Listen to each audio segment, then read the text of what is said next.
Hello दोस्तों, आज मैं आप एक ऐसी कहानी सुनाने जा रहा हूँ जो सस्पेंस, थ्रिलर और ट्विस्ट से भरी हुई है।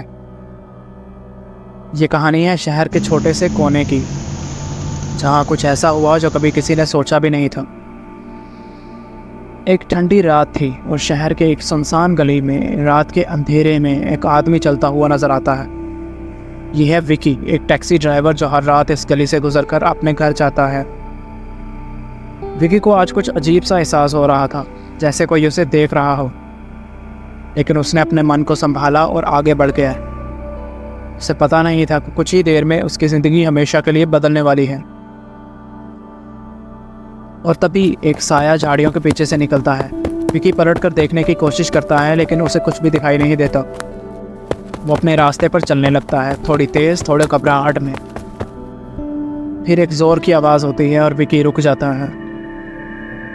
उसका चेहरा जर्द पड़ जाता है और उसकी सांस थम जाती है। विकी घर लौटता है, उसका चेहरे पर परेशानी है। वो अपने कमरे में जाता है, दरवाज़ा बंद करता है और अपनी बीवी शालिनी को सब कुछ बताता है। शालिनी ने विकी को तसल्ली दी, लेकिन उसके चेहरे पर भी डर साफ साफ दिख रहा था। ये शहर काफ़ी समय से छोटी मोटी चोरी और बदमाशी से परेशान था, लेकिन उन्हें अंदाज़ा नहीं था कि ये छोटी मोटी चोरी से आगे की बात थी। सब ठीक हो जाएगा विकी, तुम बस कुछ दिनों तक टैक्सी चलाना बंद कर दो। विकी ने सोचा यह एक अच्छा आइडिया है, लेकिन उसे अब नहीं पता था कि उसकी किस्मत उसे ऐसे ही आराम से नहीं छोड़ने वाली।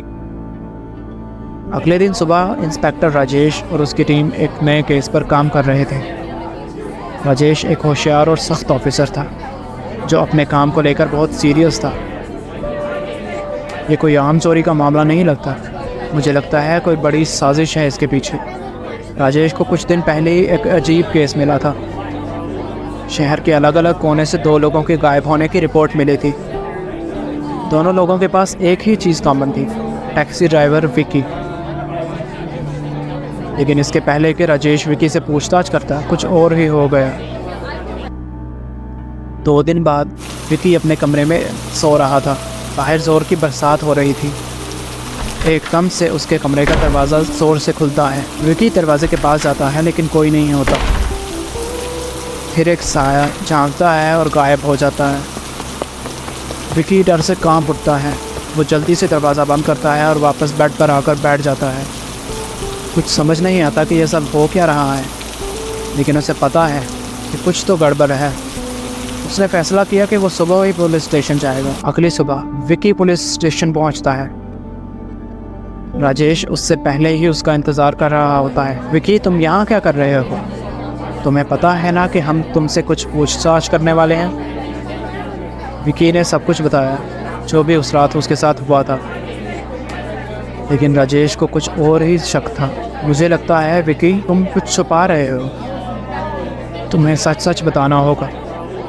विकी हैरान था।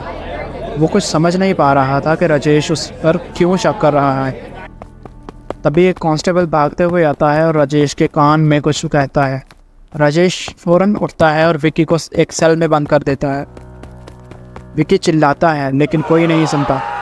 राजेश उससे कहता है कि वो बस थोड़ी देर इंतज़ार करे। उसी वक्त एक पुरानी गोदाम के अंदर कुछ अजीब सा हो रहा था। 2 आदमी जो पहले से लापता थे को एक कुर्सी पर बांध कर रखा गया था। उनके सामने एक आदमी खड़ा था, जिसके चेहरा धुंधला था। वो उनसे कुछ पूछ रहा था, लेकिन उनको कुछ समझ नहीं आ रहा था ये कौन था और इन दोनों को क्यों बांधा गया था। वापस पुलिस स्टेशन में राजेश को एक फ़ोन कॉल आती है। ये कॉल उसके सारे शकों को पक्का कर देती है। राजेश ने विकी को इंटरोगेशन रूम में बुलाया। उसके हाथ में एक फ़ाइल थी। फ़ाइल के अंदर कुछ ऐसे सबूत थे जो विकी को फंसाने के लिए काफ़ी थे। विकी, तुम्हारे फिंगरप्रिंट्स मिले हैं उसी जगह से जहां वो लोग गायब हुए थे। विकी चिल्ला उठता है, ये झूठ है, मैं कुछ नहीं जानता। लेकिन राजेश चुप रहता है, उसके पास सबूत थे। और तभी एक और ट्विस्ट आता है कहानी में। रात होती है और राजेश को एक और कॉल आती है। ये कॉल विकी के बेस्ट फ्रेंड राहुल की होती है। राहुल ने राजेश को बताया कि विकी एक मल्टीपल पर्सनैलिटी डिसऑर्डर का शिकार है।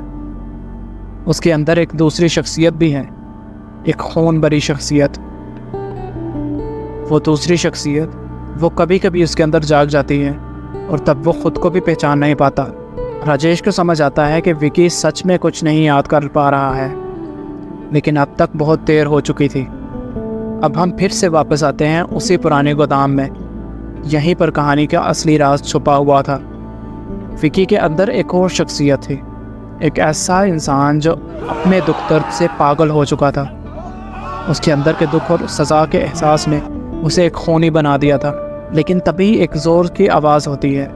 पुलिस वहाँ धड़ाक से घुस आती है। विकी, नीचे रख दो वो चाकू। विकी यानी उसकी दूसरी शख्सियत एक सेकंड के लिए रुकती है। उसकी आंखों में एक अनोखी कश्मकश दिखाई देती है। लेकिन तभी एक गन शॉट की आवाज़ होती है और विकी ज़मीन पर गिर जाता है। राजेश ने सोचा कि उसने ठीक किया है, लेकिन उसे पता था कि यह सबसे मुश्किल फ़ैसला था उसकी ज़िंदगी का। विकी को हॉस्पिटल ले जाया गया। उसकी जान बच गई, लेकिन उसका दिमाग कभी नहीं लौटेगा। राजेश और उसकी टीम को पता था कि उन्होंने एक खूनी को रोका है, लेकिन एक बेचारा जहनी बीमारी का शिकार भी खो दिया था। ये कहानी है विकी की, एक ऐसा इंसान जो अपनी ही सोच का शिकार हो गया, और इंस्पेक्टर राजेश की, जिसे समझना था कभी कभी सबूत ही सब कुछ नहीं होता, इंसान की शक्ल भी बहुत कुछ कह देती है। दोस्तों, ये कहानी हमें ये सबक देती है कि कभी कभी हमें जो दिखता है वो होता नहीं, और जो होता है वो दिखता नहीं। सच्चाई हमारे सामने ही होती है, बस हम उसे देख नहीं पाते। ये थी हमारी कहानी। Thanks for watching. फिर मिलेंगे एक नई कहानी के साथ।